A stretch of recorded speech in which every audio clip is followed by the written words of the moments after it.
Muito bem, meus irmãos. Na semana passada, nós pregamos duas mensagens falando sobre um requisito fundamental para a vida de toda e qualquer pessoa que queira andar com Deus, um requisito fundamental para qualquer pessoa que queira seguir nosso Senhor Jesus Cristo. Eu usei o termo pureza, mas o termo que a Bíblia chama é santificação. A santificação sem a qual, diz a Bíblia, ninguém verá a Deus. Está escrito. E nessa noite eu quero voltar brevemente a esse assunto. Eu creio que a Bíblia toda ela fala sobre a santificação. O que a nossa doutrina bíblica fala sobre a salvação e a purificação? Todo bom batista, todo bom evangélico sabe que, de acordo com a palavra de Deus, a salvação é um ato. Jesus salvou você e a partir daquele momento que você foi salvo, você passou a ser filho de Deus por adoção. Você deixou de ser uma velha criatura que tinha o pendor para o mal e passou a ganhar um novo coração. Você agora é uma nova criatura e agora você tem que buscar o novo pendor, esse pendor que é dado agora para você poder praticar o bem. Todos estamos na mesma página até aqui? A vida cristã, portanto, ela é radicalmente diferente da vida do homem sem Cristo. Por quê? Porque ele tem algo, o cristão, aquele que anda com Jesus, aquele que tem Jesus no seu coração, ele tem algo que o pecador ordinário não tem. Ele tem primeiramente Jesus como seu Senhor e Salvador, e ele tem também o Espírito Santo habitando dentro dele. Vamos ver o que a palavra nos fala então. Irmã, eu estou usando a NVT agora. Romanos, capítulo 8. Nós vamos ler os versículos 1 a 9. Ainda falando sobre pureza, sobre santificação. Paulo fala muito sobre isso. Eu, de vez em quando, cito aqui algo que Paulo vai falar. E o que Paulo vai falar, que eu sempre cito, está no capítulo anterior, no capítulo 7. Quando Paulo vai dizer, olha, o bem que eu quero fazer, este eu não consigo, mas o mal que eu não desejo fazer, esse eu acabo fazendo. Miserável homem que sou, quem me livrará, do corpo dessa morte? Como é que eu posso praticar o bem? A resposta é, sem Cristo ninguém pode, de fato, praticar o bem e viver uma vida que agrada a Deus. E ele trata extensivamente desse assunto no capítulo 7, mas agora no capítulo 8, ele vai tratar do homem, da mulher, da pessoa que recebeu a Jesus no seu coração. Ele já vai abrir dando uma excelente notícia. Vamos ler. Agora, portanto, já não há nenhuma condenação para os que estão em Cristo Jesus. Por quê? Porque por Ele nós fomos perdoados. Lemos hoje de manhã Pedro falando isso lá em Atos, no capítulo 10, na casa de Cornélio. Ele vai dizer que Deus o fez juiz de vivos e mortos. E que pelo seu sangue, pelo seu nome, na verdade, Pedro vai dizer, importa que todos possam ser perdoados dos seus pecados. E Paulo vai dizer exatamente isso.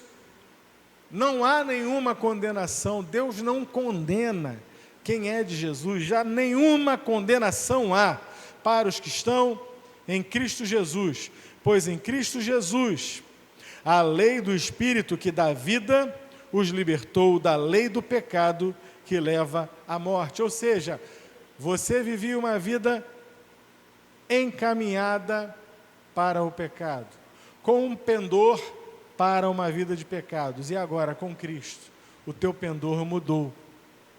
O pecado que de repente tanto te atraía já passa a ser visto de forma diferente. Por quê? Porque agora você está limpo pelo sangue de Jesus, porque agora o Espírito Santo habita em você. Vamos adiante. Verso 3. A lei não era capaz de nos salvar por causa da fraqueza da nossa natureza humana. Por isso, Deus fez o que a lei era incapaz de fazer ao enviar seu Filho na semelhança de nossa natureza humana pecaminosa e apresentá-lo como sacrifício por nosso pecado. Com isso, declarou o fim do pecado sobre nós, de modo que nós, que agora não seguimos mais nossa natureza humana, mas sim o Espírito, e Espírito está em letra maiúscula, é o Espírito Santo, o Espírito de Deus, possamos cumprir as exigências da lei. Aqueles que são dominados pela natureza humana, pensam em coisas da natureza humana. Quem quiser depois entender melhor, você estivesse perguntando, mas como assim? Natureza humana, ser dominado pela natureza humana, na sua Bíblia, se você está lendo uma tradução Almeida mais tradicional, ele está traduzindo aqui carne e espírito. Então, quem é atraído pelas coisas da carne, se você quiser comparar, leia depois com calma na sua casa, Gálatas, o capítulo 5. Ali Paulo vai fazer duas listas e vai dizer, as obras da carne são tudo que não presta. Ou seja, tudo que nós fazemos de mal, de pecaminoso, nós estamos fazendo quando somos atraídos pela nossa própria carne. E depois Paulo vai fazer uma segunda lista. Uma lista que vai mostrar os frutos, o resultado de quem anda não pela carne, mas pelo Espírito. E vai dizer lá, o fruto do Espírito é amor, gozo, paz, longanimidade, lealdade, bondade, benignidade, uma série de coisas que vem de Deus, que o Espírito de Deus nos leva a praticar. E ele termina inclusive dizendo assim, contra estas coisas, contra o fruto do Espírito, não há lei, complementando a ideia que está aqui em Romanos. Aqueles que são dominados, estou no versículo 5, são dominados pela natureza humana, pensam em coisas da natureza humana, mas os que são controlados pelo Espírito pensam em coisas que agradam o Espírito.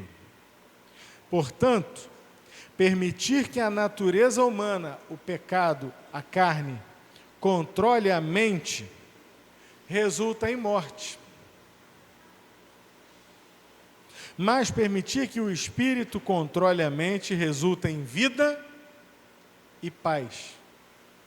Veja, se você se deixa dominar pelos desejos da carne, pelos desejos maus e caídos da nossa natureza humana, ao invés de dar ouvidos àquilo que o Espírito diz, você está buscando, continua andando no caminho do pecado e não do caminho que vai te levar para a vida eterna, o caminho da santificação. E é preciso compreendermos isso. Verso 7. Pois a mentalidade da natureza humana, da carne, é sempre inimiga de Deus. Nunca obedeceu às leis de Deus e nunca obedecerá. Por isso, aqueles que ainda estão sob o domínio da sua natureza humana não podem agradar a Deus. Duro esse discurso. Aqueles que ainda estão sob o domínio da sua carne, da sua natureza humana, não podem agradar a Deus. É a Bíblia que diz. Vocês, porém, não são controlados pela natureza humana, mas pelo Espírito, se de fato o Espírito habita em vocês. E se alguém não tem o Espírito de Cristo, a ele não pertence. Até aqui, vamos orar. Senhor, cuida de nós nessa noite, nos dá uma palavra de vida para aqueles que precisam tomar uma decisão ao lado de Cristo, e para aqueles que, tendo tomado uma decisão ao lado de Cristo, não estão buscando o caminho da santificação. Em nome do Senhor Jesus, por quem oramos. Amém. Vejam, meus irmãos, há aqui um confronto que a Bíblia não vai apresentar só aqui. Ela vai apresentar, por exemplo, também em outras cartas de Paulo e até na carta de João, a primeira carta de João. Ele vai apresentar a diferença entre os filhos de Deus e os que não são filhos de Deus. E a diferença é essa: quem é filho de Deus anda pelo Espírito de Deus, ouve a voz de Deus, caminha de acordo com a reta justiça, guiado pelo Espírito de Deus. Ah, pastor, mas eu não estou entendendo. Mas não tem gente aí que o sujeito pode ser até ateu, mas ele é uma boa pessoa? Depende. E esse depende aqui é um depende muito grande, é um depende digno de vida e morte, que faz a diferença entre a vida e a morte eterna. Porque nós enxergamos como boas pessoas, por exemplo, que andam de acordo com a lei. Pessoas, por exemplo, que não roubam, que não matam, que não praticam crimes, nós dizemos, é uma boa pessoa. Que trabalham honestamente, dizemos, é uma boa pessoa. Que nós vemos que tratam a esposa ou o marido de maneira boa, dizemos, é uma boa esposa, é um bom marido. Socialmente falando, vemos como boas pessoas, está certo? Mas o assunto que estamos tratando aqui não é um assunto social. Não é um assunto da amizade, da camaradagem, do homem comum, do homem médio. Estamos falando aqui de um outro patamar para que alguém seja considerado bom. Para que alguém seja considerado não aos nossos olhos, mas aos olhos de quem? De Deus. De Deus que é o dono da vida, de Deus que estabeleceu o patamar de pureza, que estabeleceu o patamar do que é uma vida boa, do que é um homem e uma mulher bons. E o patamar que ele estabeleceu é muito simples. Está lá, está aqui nesse mesmo livro, nessa mesma carta aos Romanos, no capítulo 3, versículo 23. Diz lá assim, ninguém é bom, só que com outras palavras. Todos pecaram e destituídos estão da glória de Deus. Somos todos pecadores, nascemos em pecado. E qual é o grande ponto? Qual é a questão do pecado? É muito simples. Como acabei de dizer que o patamar de Deus para a bondade, para a pureza, é alto. Ele diz aqui mesmo em Romanos, no capítulo 6, dessa vez, no versículo 23, que o salário do pecado é a morte. Então segue-se silogismo, né? Aprendi lá na faculdade de Direito. Silogismo, premissa maior. Todos pecaram e destituídos estão da glória de Deus. Todos pecaram. Premissa menor. O salário do pecado é a morte. Conclusão. Se todos pecaram, todos estão, já nascemos em delitos e pecados. E o salário digno para o pecador é a morte, é o que a Bíblia diz.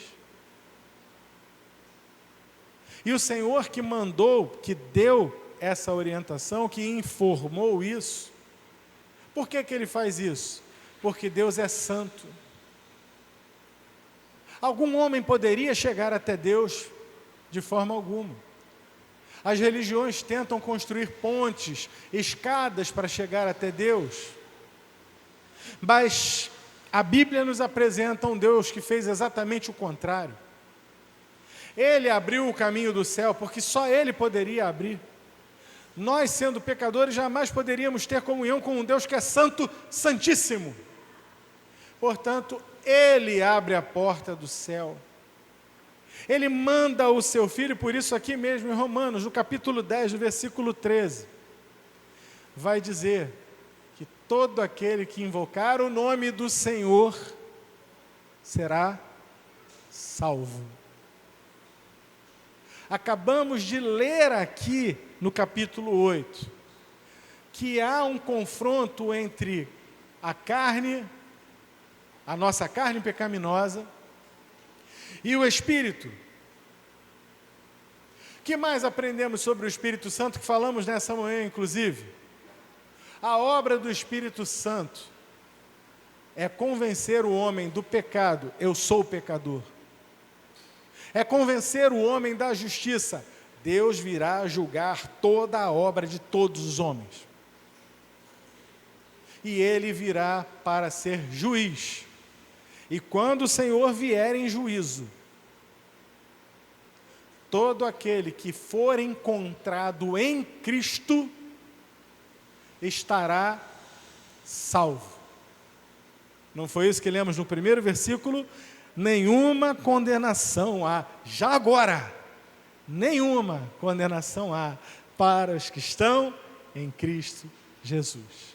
No dia do julgamento, aqueles que estiverem em Cristo, conectados na videira verdadeira, já têm, não terão, mas já têm a segurança de que não serão condenados.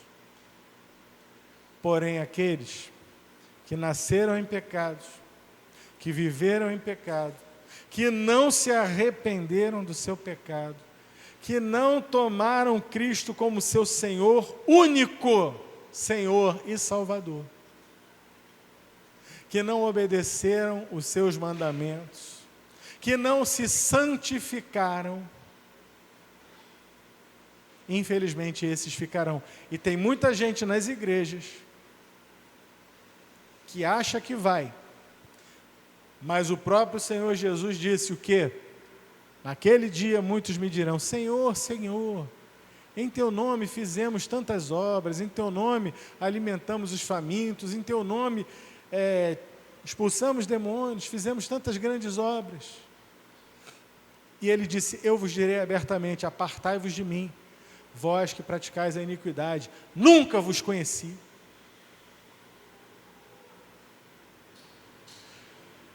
Vida eterna é um assunto muito sério. Ela só tem um caminho, e esse caminho é Jesus Cristo. O caminho, a verdade e a vida. E quem está nele, não tem condenação. Portanto, voltando ao exemplo que eu dava ainda agora, daquilo que achamos que são boas pessoas, sim, um homem natural, até mesmo um ateu, pode praticar aquilo que aos nossos olhos são boas obras, pode buscar as mais altas virtudes e exibir um caráter que nos parece aprovado. Só que isso não significa que ele estará, por isso, apto a ir para a vida eterna.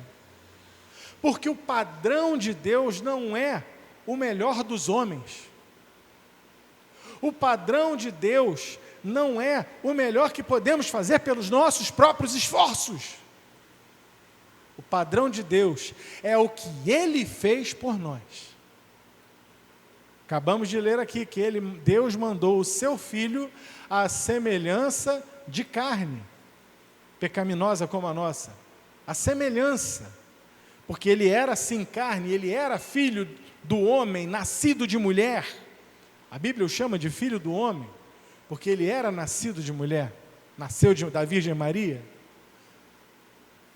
Porém, a vida de Jesus foi uma vida vivida sem pecados.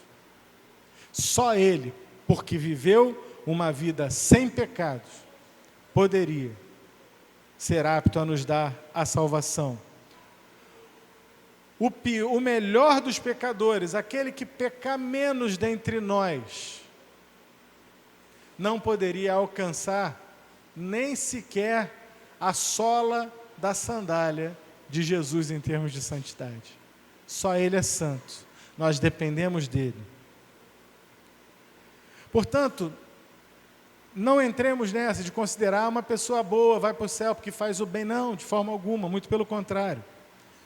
Foi Jesus que abriu o caminho do céu, não há outro meio de ir, diz o hino. O cristão, ele não é alguém que simplesmente preenche uma lista de requisitos, de virtudes, enquanto nega, por outro lado, uma lista de defeitos. Não. Mas o cristão é aquele que entendeu que é pecador, que confessou com os seus lábios o seu pecado, que declarou: eu creio que Jesus Cristo é o caminho, a verdade, a vida, e ninguém vai ao Pai senão por Ele. Eu sou um pecador, eu preciso dEle, porque não há outro caminho para o céu. Esse é o cristão, só esse. E ele dá prova de que ele é um homem e uma mulher de Deus, sabe como? Porque ele entra num processo de transformação. Ele sabe que ele recebeu de Deus o que só Deus poderia dar para ele. E ele leva a sério essa transformação, a purificação, sem a qual ninguém verá a Deus, a santificação. E eu ouço muito crente por aí dizer assim: eu também não sou santo, né? Quando deveria dizer: eu ainda não sou santo, mas eu estou no caminho. Porque eu estou ali, estou no vácuo de Jesus aqui, estou seguindo o caminho. Ele está indo e eu estou indo aqui com Ele. O próprio Paulo que escreve essas palavras, o próprio Paulo que escreve no capítulo anterior dizendo que o bem que ele queria ele não fazia, mas o mal que ele não queria, ele acabava fazendo, quando ele era mais novo. Mais à frente, já em idade mais avançada, em outras cartas, Paulo vai dizer: sejam meus imitadores, como eu sou de Cristo. Paulo estava sendo transformado, todos os dias, buscando ao Senhor, e o Senhor se revelando a ele. Esse é o nosso caminho, meus irmãos, não dá para ficar parado. Não dá. A salvação, veja bem, é uma obra única e exclusiva do Senhor Jesus. Só Ele pode dar a salvação, não há outro caminho. Mas a santificação é uma obra concorrente. O que eu quero dizer com isso? Que na santificação há um papel desenvolvido por Deus, que nos deu o seu Espírito, que nos dá a sua palavra, para que nós busquemos e trabalhemos a nossa santificação dia após dia. Você tem a responsabilidade pela tua santificação. O Senhor Jesus nos conectou a Ele, que é a videira verdadeira, e quem permanece, o galho que permanece na videira, ele vai dar fruto, porque a videira, ela é boa. E se nós, os galhos, estamos conectados na videira, estamos vivendo da seiva da videira, então nós vamos florescer e frutificar. Mas se o galho se ressecar, se a seiva não fluir, os galhos tornam-se secos e morrem. Percebem? A videira é perfeita. Se não houver frutos, o defeito não está na videira, o defeito está nas varas. E a vara que der fruto, lemos na semana passada, que as varas da videira, elas têm dois caminhos. A vara que der fruto será limpa, para que dê ainda mais fruto. Mas a vara que não der fruto, essa será arrancada e lançada no fogo. Essa é a seriedade com a qual o Senhor leva a nossa santificação. É uma obra concorrente. Deus trabalha a nossa santificação, mas é preciso que nós também batalhemos pela nossa santificação. Devemos fazer a nossa parte desse processo daí em diante, buscando cada dia mais a preciosa seiva que alimenta as nossas vidas. Como, pastor? Mediante a Bíblia. Leia a palavra de Deus. Mediante a oração, busque em oração, fale com Deus. Mediante isso que estamos fazendo aqui, a congregação, a comunhão, onde vamos ouvir, porque a fé vem pelo ouvir e ouvir da palavra de Deus. No processo de santificação, o crente se alimenta de Cristo como um galho se alimenta da seiva da videira. Se essa seiva não correr, o galho morre. E se o homem não se santificar da mesma forma, está escrito lá em Hebreus, capítulo 12, versículo 14. Eu vou lembrar a vocês o que está escrito nesse versículo.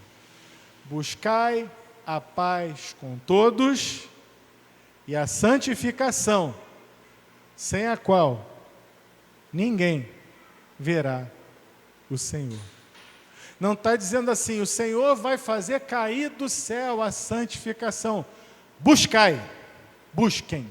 Nessa versão, olha aí, esforcem-se para viver em paz com todos e procurem ter uma vida santa. Procurem, busquem, esforçam-se, façam a sua parte para ser santos. Santidade tem critério, meus irmãos. O critério, quem é o critério de santidade? É Jesus. Ele é o padrão. Ele é o patamar. O sangue que Ele derramou por nós é puríssimo, santíssimo. Temos buscado nas nossas vidas aquilo que nos purifica? Ou temos permitido que os nossos pensamentos impuros permaneçam? Temos ligado o nosso celular, a nossa Smart TV, ou qualquer coisa que você use, o PC, para assistir coisas que alimentem a nossa alma, que nos edifiquem? Ou temos buscado sites com conteúdo adulto e coisas que não edificam? Temos buscado nos santificar? Ou temos sido como qualquer outra pessoa aí que nunca conheceu Jesus? Vemos muitos alertas evidentes no Novo Testamento sobre a seriedade desse assunto. Como eu disse ainda agora, no capítulo 7 mesmo, Paulo se mostra praticamente desesperado por perceber que ele não conseguia fazer o bem que queria. Por ele mesmo ele não conseguia, dependia de Jesus. E ele tinha que fazer a parte dele. E podemos ver de maneira bastante clara que Paulo leva muito a sério esse assunto. Ele afirmou em outra oportunidade. Qual é o padrão para nós? Ele disse que nós devemos chegar à estatura do varão perfeito. Ou seja, comparem-se com Cristo. Aliás, a palavra pequeno, a palavra cristão significa o quê? Pequeno Cristo. É uma cópia de Cristo. Paulo levava a sério. Temos de chegar à estatura de varão perfeito. Paulo disse que lutou contra o próprio corpo, contra a própria carne, e o reduziu à servidão. Não, o mal que está em mim não vai sobreviver. O mal que a minha carne busca não vai sobressair, porque Cristo em nós é a esperança da glória. Então, a minha carne precisa ser contida no mal que ela busca. Vou pedir à irmã para colocar 2 Timóteo, capítulo 2, verso 4, 5 e 6. Paulo compara o seu próprio compromisso e mostra a Timóteo o que ele deveria fazer e mostra a nós o que nós devemos fazer. Ele se compara primeiramente a um soldado. Nenhum soldado se deixa envolver em assuntos da vida civil, pois se o fizesse, não poderia agradar o oficial que o alistou. Ou seja, eu sou um soldado, a minha ocupação é a guerra, as outras coisas estão lá fora. A minha ocupação aqui é o que ocupa todo o meu tempo. Da mesma forma, o cristão, a sua mente, seu coração tem que ser ocupados com aquilo que o Senhor determina na sua palavra. Próximo versículo. Agora é o atleta, a segunda comparação que ele faz. O atleta não conquista o prêmio se não seguir as regras. E o lavrador, que trabalha arduamente, deve ser o primeiro a colher o fruto do seu esforço. Atleta, a gente tem aqui o Douglas. Douglas chegou aqui hoje de manhã, já chegou assim, aí pastor, já corri 20 quilômetros hoje. E o Douglas não é um atleta profissional, mas ele já está se preparando para a maratona. Maratona do Rio, Douglas? De Niterói. Correu 20 quilômetros porque sim. O que ele vai ganhar lá? Provavelmente a medalha de participação. Porque assim como ele, que não é profissional no negócio, vai correr, os profissionais também estão inscritos e já há os favoritos, e eles vão chegar lá na frente e eles vão ganhar o primeiro, segundo, terceiro prêmios, que valem dinheiro, que tem outras coisas envolvidas. Mas o Douglas ainda assim está mantendo o compromisso dele. Imagina os profissionais.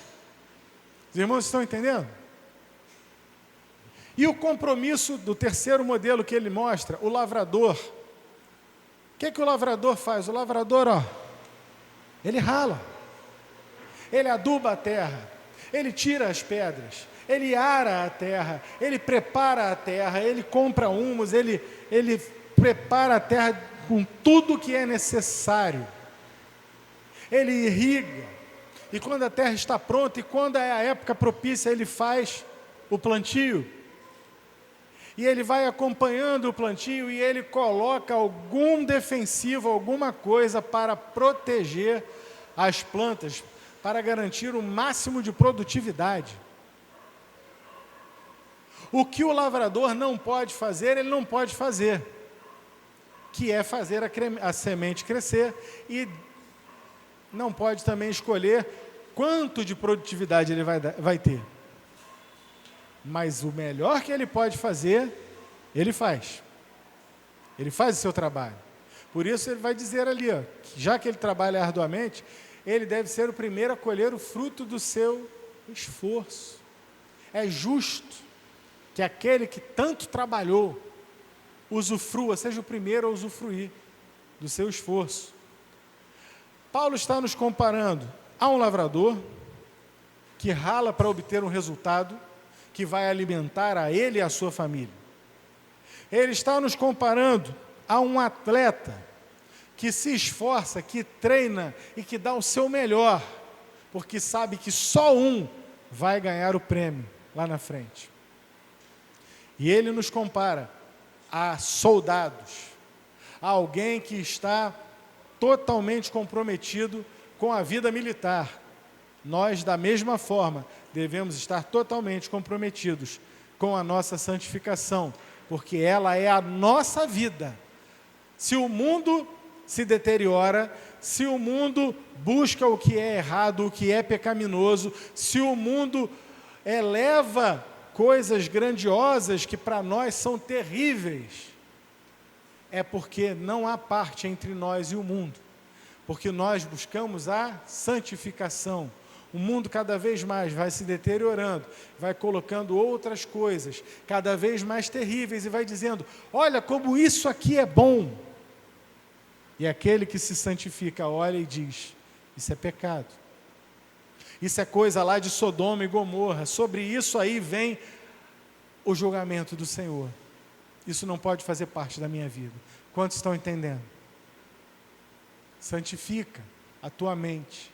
Santifica os teus olhos. Santifica a tua boca. Santifica a tua caminhada. Da mesma forma, o Senhor Jesus também, para a gente encerrar essa ideia, o Senhor Jesus ele também mostrou de maneira muito clara como a santificação é importante.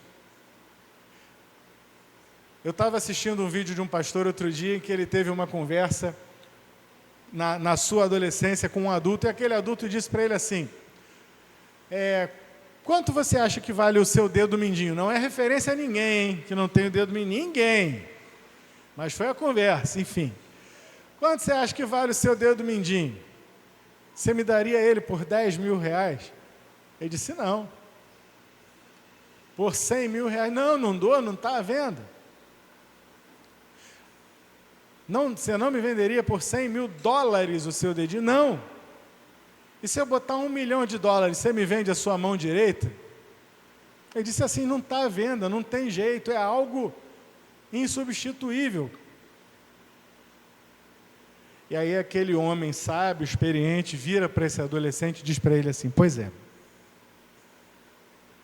a santificação é muito mais importante do que a tua mão direita. Porque o Senhor Jesus falou, se o teu olho direito te escandalizar, arranca-o e lança-o fora. Se a tua mão direita te escandalizar, corta e lança-a fora, porque é mais importante você entrar no reino de Deus sem um olho ou sem uma mão, do que ir com o teu corpo inteiro para o inferno. É uma parábola, é uma comparação, é uma paráfrase. Mas a ideia que se tem é exatamente essa. Deus não brinca com a nossa santificação, nós não devemos brincar com a nossa santificação. Deus leva tão a sério que o Senhor Jesus diz, olha, nem a tua mão direita, e olha que eu sou destro, nem a tua mão direita é tão importante se ela te levar ao caminho do pecado. Santificação é o caminho. Tudo que pode nos deixar de fora do céu, tudo que nos deixar fora do centro da vontade de Deus, tem que ser afastado. Hebreus capítulo 12, versículo 1 vai dizer assim, temos que abandonar eu não sei se está de cabeça, só se eu começar, então eu vou começar lá do começo.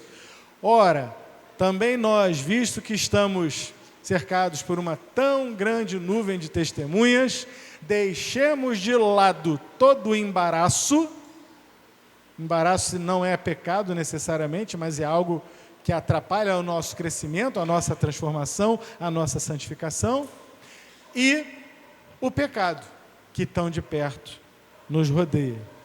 Buscar a santificação é humilhar a carne, é humilhar as nossas próprias vontades, é fazer não a nossa vontade, mas a vontade de Deus. Onde foi que eu já escutei isso? Pai,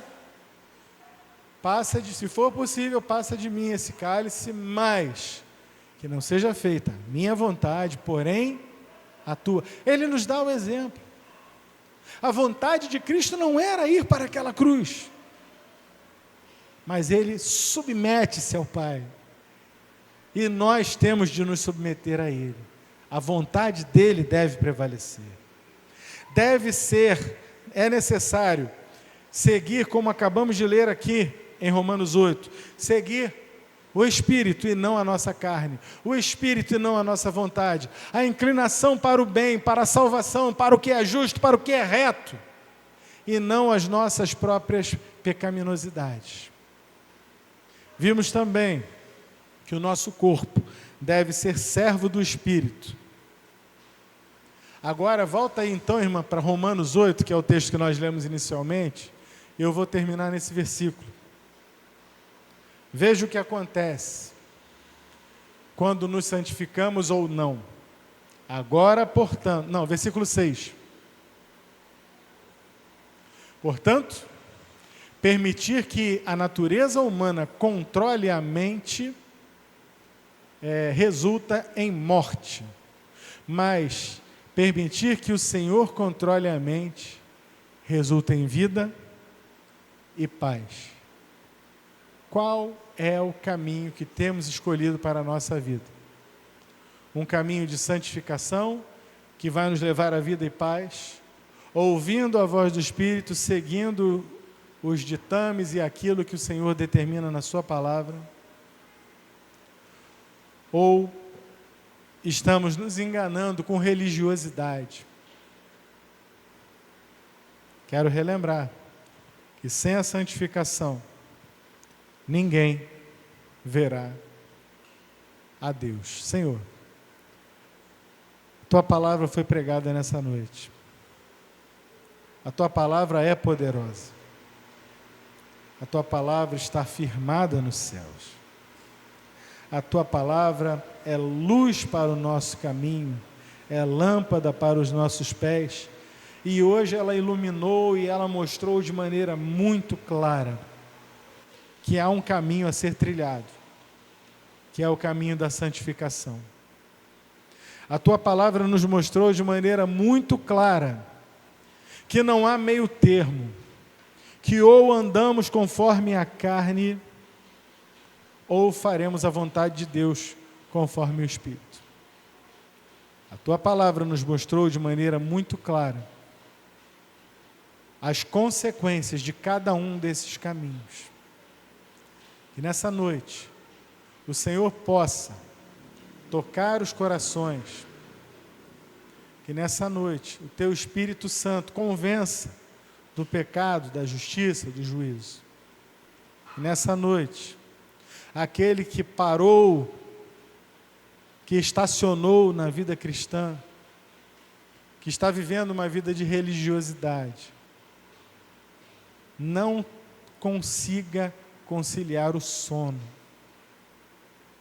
mas que seja queimado em seu coração pelo Teu Espírito Santo, que volte a queimar o fogo do primeiro amor, que haja um compromisso com a santificação, com a busca do Teu caminho, a começar em mim e em cada um dos nossos irmãos aqui presentes. Em nome do Senhor Jesus, lhe entregamos os resultados dessa palavra. Essa palavra é Tua, ela foi dada pelo Senhor e ela não voltará vazia para o Senhor. Nos abençoa, Senhor, em nome de Jesus. Amém. Vamos louvar o Senhor.